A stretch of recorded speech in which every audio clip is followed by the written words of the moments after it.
Good evening, everyone. Thank you for joining us. My name is Brian Shackman, and I'm the minister here at the Glendale Church. We're very glad that you're here. I'm here, as always, with Dr. Justin Smith. Good to be here. We have been working through the Gospel of Mark, and we have just a few more episodes, 4 total, left, and we have been slowly, since COVID started, working through Mark, and so it's been a great joy to think and center ourselves for a bit on the message of Jesus and who Jesus calls us to be. And so if you want to open up your Bibles, we will be in Mark chapter 14, starting in verse 27. And as we continue to look at these passages, we're looking at things that should be, if you have studied the Bible much at all, pretty familiar. But if you haven't, I'm really excited that you're watching, because these are really important scenes around the death and resurrection of Jesus as we close out the Gospel of Mark. So Mark chapter 14, starting in verse 27, I'm going to look at that and then a few verses shortly after this. So Jesus is having a conversation with his disciples, and he says, "You will all fall away," which is not what you want Jesus to tell you if you're the disciples. "For it is written, I will strike the shepherd and the sheep will be scattered. But after I've risen, I will go ahead of you into Galilee." Peter declared, "Even if all fall away, I will not." And Jesus taps him lovingly on the shoulder, I think. "Truly I tell you," Jesus answered, "today, yes, tonight, before the rooster crows twice, you will disown me 3 times. But Peter insisted emphatically, "Even if I have to die with you, I will never disown you." And all the others said the same. And then just a little bit later in chapter 14, starting in verse 66, "While Peter was below in the courtyard, one of the servant girls of the high priest came by. When she saw Peter warming himself, she looked closely at him. 'You were with that Nazarene Jesus,' she said, but he denied it. 'I don't know or understand what you're talking about,' he said, and he went out into the entryway. When the servant girl saw him there, she said again to those standing around, 'This fellow is one of them.' Again, he denied it. After a little while, those standing near said to Peter, 'Surely you are one of them, for you are a Galilean.' He began to call down curses, and he swore to them, 'I don't know what you're talking about.' Immediately, the rooster crowed a second time. Then Peter remembered the word Jesus had spoken to him, 'Before the rooster crows twice, you will disown me 3 times.' And he broke down and wept." So an interesting couple scenes here. Yeah. Jesus is just speaking to his disciples as he knows his death is imminent, and again declares what you don't want to hear. You all are going to fall away. And Peter, being the one who always raises his hand and has the answer first, says, no, not me. I'm not going to do this. And Jesus is like, "Yes, you will. Let me tell you how it's going to go." And Peter is not really taking that and believing that, but then it happens. He is intimidated. And I think that it's interesting. It's very specific. It is a servant girl who intimidates him. So it's like they're talking like the lowest of the low. Like you should not be worried about. Right. It's not just a woman, but a servant woman. Like it's just not somebody that you should be intimidated by. But because of what it would cost him to claim this, perhaps, he's unwilling to. Well, I mean, I think, again, one of the things for us to consider, and one of the things I think is hard sometimes, is for us to understand the political ramifications, if you will, for everything that's happening here in these moments leading up to the trial, and then ultimately what functions as a conviction. And that is, this movement is now being seen as some sort of rebellious movement. And later on, even when Jesus is arrested, that's precisely what he's going to say. What am I doing, leading a rebellion? And the answer is, on one hand, yes, and on the other hand, no. So on the no side, well, no, you're not leading a rebellion in a sort of militaristic kind of challenge to the temple aristocracy, the temple leadership, or to Rome. But on the other hand, I mean, yes, this vision of the kingdom of God is very rebellious. It's very counter. It presents a world and an understanding and an expression that is diametrically opposed to the current world order. And, you know, Peter, I think, as well as the others, can see the writing on the wall, which is Jesus has been arrested. This is not going to end well. And I think it's interesting. You know, you have this group of would-be revolutionaries, and the moment that Jesus is arrested, they just fall apart. That's it.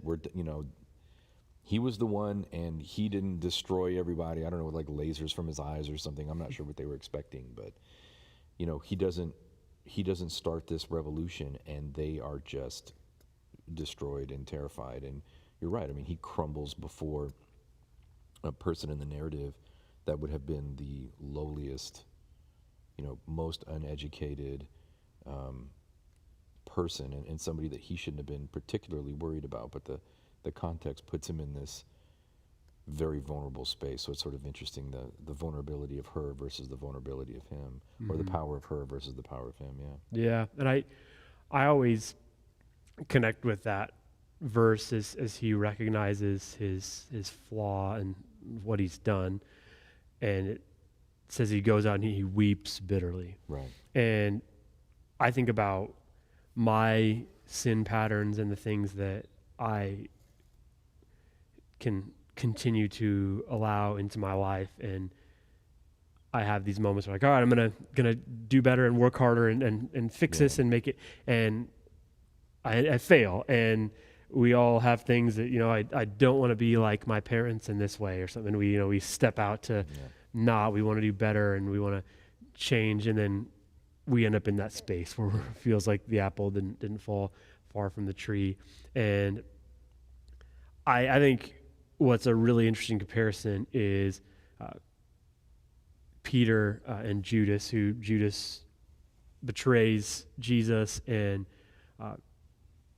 goes and hangs himself as a result because of the pain and dealing with the weight of that.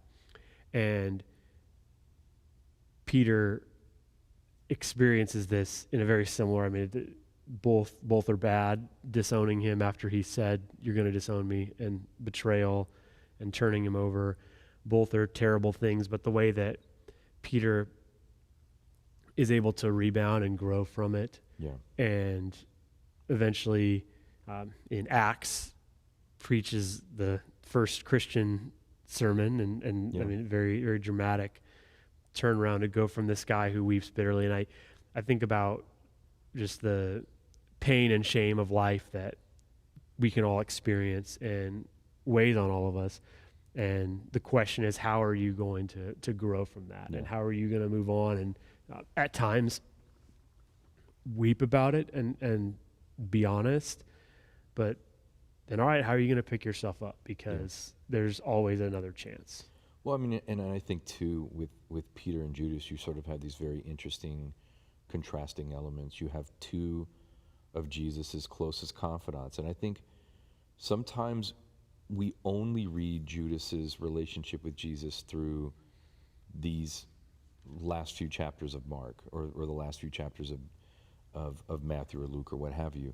We don't think about the fact that Judas is with Jesus for a year to 3 years, that he's part of the 12, that he is there and sees and experiences all of these things, that I strongly suspect Judas has hopes and dreams for what this movement is going to be in the same way that Peter does. And they both betray Jesus. And I think that is part of what's really painful and embarrassing in this series of narratives. Two people really close to Jesus betray him. They turn their back on him. One actively sells him out. The other one, denies him 3 times. I mean, all of this in an honor-shame society makes Jesus look really bad. Like, we don't see it that way. But a first century reader or hearer of this story goes, man, you picked 12 people and 2 of your 12 do this. Yeah. But Peter's rehabilitated, right? It's the way that he deals with this shame. It's the way that he deals with his disappointment, with the hurt and the pain, to repent, to pray, to be folded back into this community, to me is a very human experience. Judas, I think, actually tries to do something that would have been, at least in some circles, honorable in the first century. He tries to commit suicide. Mm-hmm. Suicide wasn't always a bad thing in the first century world. How you committed suicide and how it went was oftentimes the determining factor. Well, yeah, I mean, he messes up his suicide too, according to the Gospels. So you have somebody who's trying, but again, goes in a way that just ultimately doesn't work. So you have somebody who sees that they're wrong, seeks repentance, seeks to be folded back into the community, which suggests maybe for Peter, kingdom and community were always at the forefront, even if he's mistaken about how all of this works. Judas commits suicide, and that maybe suggests that kingdom and community were not always at the forefront for him. So yeah, I mean, it's a really interesting, powerful, painful moment about we all fall. It's what do we do when we fall? Mm-hmm. When we mess up, when we fail, when we sin, when we disappoint, what do we do? And I think Peter models what it looks like when we fall and seek to come back. Yeah, and I think something that I love is these such dramatic scenes. I'm calling you out, and you're going to betray me. No, I'm not. No, you will. And then the betrayal happens just as Jesus predicted. He goes and he weeps bitterly. And I love how then when the tomb is empty, the angel who's there says, "You're looking for Jesus who was crucified. He's risen. He's not here. See the place where they laid him. But go tell his disciples and Peter, he's going ahead of you to God." And I love, that is so incredible to me, that basically saying, yeah, you kind of messed this up. So you are going to assume that you aren't a disciple anymore. You're going to assume because of what you've done that Jesus doesn't want to associate with you anymore, that you're not going to be around this anymore. But go tell his disciple and make sure that you get Peter. Yeah. Because Peter's going to believe that he's not part of this anymore, but he is. Yeah. He's still very much important, and we need to, I think, just understand just how I love those two words. Make sure you get Peter, because that is so profound. Well, and I think it again draws us into this deep theological reality that even when we give up on God, God doesn't give up on us. Mm-hmm. And I think that at times is hard for us to recognize. I tend to lean in the direction of talking about how we need to be willing to extend to ourselves the same love and grace that God extends to us. Mm-hmm. I don't know about you, but for me, I tend to be incredibly hard on myself, and I can recount my failures more easily than I can recount my successes. And I think sometimes it's good as a way to keep us grounded and humbled, but at the same time, I think one of the tricks or one of the things that Satan uses most effectively against us is us, and our inability to forgive ourselves, our inability to let go, our inability to move on, and the way that he draws us back, to past sins, past failures, and so on. And so I think this is such a wonderful moment, one in Jesus saying, "You're going to betray me." Less than a chapter later, he betrays him. And then it's in that moment where he hears the cock crow. It all comes rushing back to him, mm-hmm. but it doesn't end there. It draws him in. We're sort of drawn back to this reality of you're all included in this. Your place, Peter, is in the community. It's not outside of the community. And so I think there's this wonderful moment of rehabilitation, reconciliation.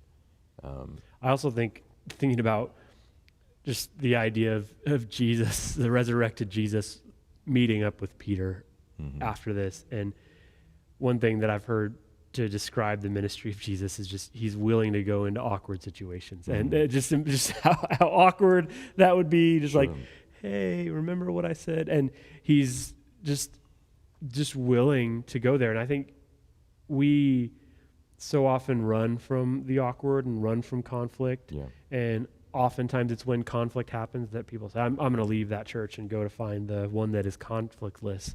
And when you find that one, let me know, because I want to come be part of it. But we often it's like when you have that conflict, it's like, okay, well, I'm just going to go because of that, and I'm going to go move on. It's like that is going to be part of community. You're going to be let down at times. It's going to be awkward. And the place that Jesus is in the awkwardness and is in the act of restoration and rehabilitating relationships. And so make sure and tell the disciples and make sure you get Peter, because I'm not afraid of going. He's still on my team. We need him for this work, and we're going to work through this together. And that's where I think we give up on each other too fast. Yeah. Well, and it's Peter then who goes on, according to tradition and through the book of Acts, to be a pillar of the early church. He and Paul are oftentimes sort of seen as the two disciples that push things forward, as you and I were talking about, before. He goes on to give this amazing, powerful sermon in Acts chapter 2, and really his sort of the central figure of Acts up until about Acts chapter 10, and then we sort of shift a bit to Paul. Christian tradition says that Peter is ultimately crucified for the cause of Christ. So you go from someone who rejects Jesus to someone who is crucified for Jesus, I think, sort of shows this really powerful trajectory of failures and successes and forgiveness and reconciliation throughout Peter's experience, throughout Peter's discipleship. Yeah. No, it truly is a remarkable story that some ways, I think if you've been around church for any amount of time, you're probably too familiar with it, and you need to just sit in it for a bit and recognize the power in it, because it really is a... Well, Peter's a work in progress. He's not a finished product. Mm-hmm. And I think sometimes our assumption is when we come to Christ, we're done. And I kind of go, no, that's when we're starting. Mm-hmm. And I see Peter in the same way. He's not finished when he comes to the movement. He's not finished when he comes to Christ. He's just beginning. And there's this lifelong process of discipleship with Peter that I think is really powerful and remarkable and sets an amazing, if not at times frustrating or difficult example. Yeah. So continuing on, back up a little bit from the story of his denial to Gethsemane, starting in 14:32. They went to a place called Gethsemane, and Jesus said to his disciples, "Sit here while I pray." He took Peter, James, and John along with him, and he began to be deeply distressed and troubled. "My soul is overwhelmed with sorrow to the point of death," he said to them. "Stay here and keep watch." Going a little farther, he fell to the ground and prayed that if possible the hour might pass from him. "Abba, Father," he said, "everything is possible for you. Take this cup from me, yet not what I will, but what you will." Then he returned to his disciples and found them sleeping. "Simon," he said to Peter, "are you asleep? Couldn't you keep watch for 1 hour? Watch and pray so that you will not fall into temptation. The spirit is willing, but the flesh is weak." Once more he went away and prayed the same thing. When he came back, he again found them sleeping because their eyes were heavy. They did not know what to say to him. Returning the third time, he said to them, "Are you sleeping and resting? Enough! The hour has come. Look, the Son of Man is delivered into the hands of sinners. Rise, let us go. Here comes my betrayer." Just as he was speaking, Judas, one of the 12, appeared. With him was a crowd armed with swords and clubs, sent from the chief priests, the teachers of the law, and the elders. Now the betrayer had arranged a signal with them. "The one I kiss is the man. Arrest him and lead him away under guard." Going at once to Jesus, Judas said, "Rabbi," and he kissed him. The men seized Jesus and arrested him. Then one standing near drew his sword and struck the servant of the high priest, cutting off his ear. "Am I leading a rebellion," said Jesus, "that you've come with swords and clubs to capture me? Every day I was with you, teaching you in the temple courts, and you did not arrest me, but the scriptures must be fulfilled." Then everyone deserted him and fled. A young man wearing nothing but a linen garment was following Jesus. When they seized him, he fled naked, leaving his garment behind. Yeah. Some weird things in there from time to time. Yeah, there's some interesting stuff going on here. Okay. Just a nude guy running around every day. Yeah. So I don't know. Scholars are sort of undecided about that moment in 51 with this, or 51 and 52 with this young man. So some have argued that that young man might actually have been Mark, the author of Mark, because it's such an odd piece of information to include there.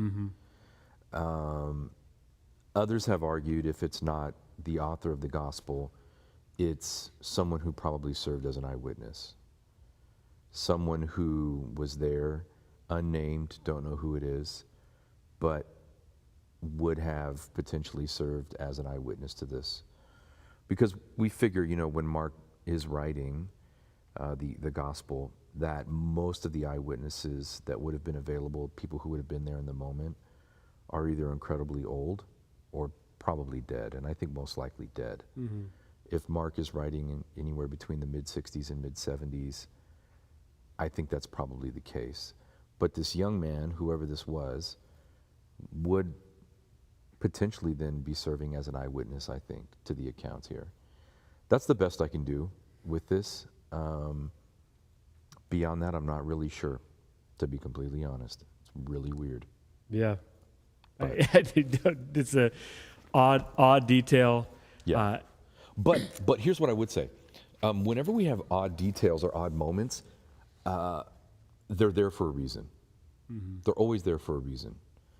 Not only in terms of what we know about how biographers wrote in the first century, but I think also thinking about what was included and excluded. If something is in there, even if it seems really odd or strange or off-putting or why is this here or this is curious or I don't know, it's there for a reason. Now, we may not always know the reason. We may not always be able to figure that out. Yeah. But it's definitely there for a reason. So I think there's something about this. And so I think eyewitness testimony must be part of it. I mean, later on, we'll meet Simon of Cyrene, the father of Alexander and Rufus. Who are Alexander and Rufus? Well, they're probably known entities to the writer or to people in the first century. You don't just name drop. You don't sort of introduce that information without it having some meaning. So I think probably the same thing here. Yeah, and also the picture of Jesus in this moment, I think, is really fascinating, and I think a comfort to us as we think about situations that cause us stress and anxiety to a point that it's deeply troubling. I think it's comforting to know that Jesus felt the same, that Jesus experienced that in the same way, that the heaviness of this moment, it's not that he's doing this not as a human. He's human and he's struggling. And generally people are in agreement that Mark was written first and then used as a source for Matthew and Luke. And so Mark presents this in very raw detail, that he's very, very deeply troubled by this and experiencing this great amount of stress and anxiety. Yeah. And Matthew cleans it up a little bit and says that he's grieving, and then Luke doesn't mention grief at all in his account. So it's just interesting that in this first account, almost certainly, of Jesus, it's this real raw emotion. There's an author named Don Tolbert who says, he's not a joyful martyr bent on self-destruction. He's a courageous hero who knows what danger lies ahead and resolves to do the will of God. Yeah. And I think that's really profound. Well, I think one of the things that's interesting, and it doesn't always come out in our English translations, is that in the Greek, Jesus is speaking in the imperative in the garden when he's praying. When he's talking about having the cup taken from him, it's the imperative. And oftentimes in English, when we translate the imperative, we'll translate it with an exclamation point. Mm-hmm. So what's really sort of telling about this whole experience is Jesus is there with his disciples. He's taken his friends with him. He's going to pray. He's asked for them to just be there and be available, be in the moment with me while I'm going through this. And he's praying at the top of his lungs. I think Jesus is yelling his prayer to God. And actually, I would say probably yelling at God, to be completely honest. He is in a deeply, anxious, distressed, painful, difficult moment, and he's yelling at the top of his lungs, and the disciples can't stay awake. So it's not the way that we sometimes read it, where Jesus is just sort of Yeah, I'd never heard of it that way. And the pictures of him in Gethsemane are always just like this piece, right, it's where like, he's just kind of yeah, right, and he's yeah. almost like he's off to the corner, like muttering in silent prayer to himself, and then comes back and goes, "Why can't you guys stay awake?" It's like I'm over here pouring my soul out to God. I am yelling at the top of my lungs, like I am being torn apart from the inside emotionally, and you guys are sleeping. Like, you can't stay awake long enough to be with me in this moment as I am just being destroyed at the thought of what all of this means. Because I think for us, we go, well, Jesus is very clear in Mark, and multiple times he predicts his own death and predicts his own suffering. I'm like, yeah, but living through it and going through it are completely different things. So to say, I know I'm going to Jerusalem and this is what's going to happen and I'm going to suffer and die and this death has meaning and so on. I'm like, yeah, that's true. That's wonderful. There's beautiful clarity there. And then you still have to be beaten and nailed to a cross and go through all of that, the emotional, physical pain and suffering that goes along with that. So if Jesus is human, as we profess, then his humanity is on display. And it's not a calm, measured humanity. It's a humanity that is being torn. It's a humanity that is frayed. It's a humanity that is holding on by very thin threads. And in this moment, he just wants his friends. He just wants his friends to be there. It's a really interesting point. I just never heard of that. The idea of the imperative and him screaming, because I'm somebody who can't make it much past about 10 o'clock. I'm a sleeper, and if I'm up to 11, that's Brian going. I'm worse than you. We're done by 8:30. Yeah, I mean, that's 10 o'clock's Brian, or 11 o'clock's Brian going real hard. That's kind of right. So I've always thought, man, I mean, come on, Jesus, it's like late. Come on, it's a little mean, isn't it? Yeah. To just be. These guys are exhausted. It's the middle of the night, but it's a really helpful understanding that he's screaming. Yeah. And it's kind of like sometimes when I'm preaching and somebody's falling asleep and I'm like, come on, like it's only 30 minutes. We haven't even hit noon yet. Yeah, come on. At least you're here. That's what I think. Yeah. But it's if you think about it like that, like that sort of yelling and emotion, that it's not this just peaceful, like, oh, I'm going to be over here just hanging. It's like it's a real hard emotion.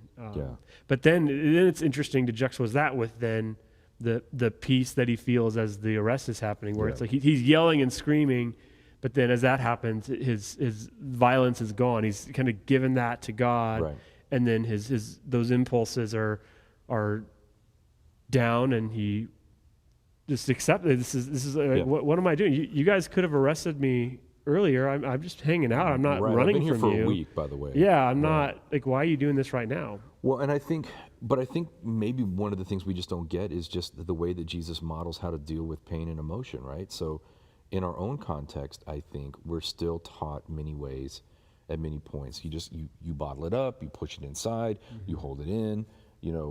How do you deal with pain and suffering and hurt feelings and difficulty and all that stuff? Well, now we're starting to talk about finding outlets for it. Well, Jesus just had an outlet for that. He's just spent this time praying at the top of his lungs, right?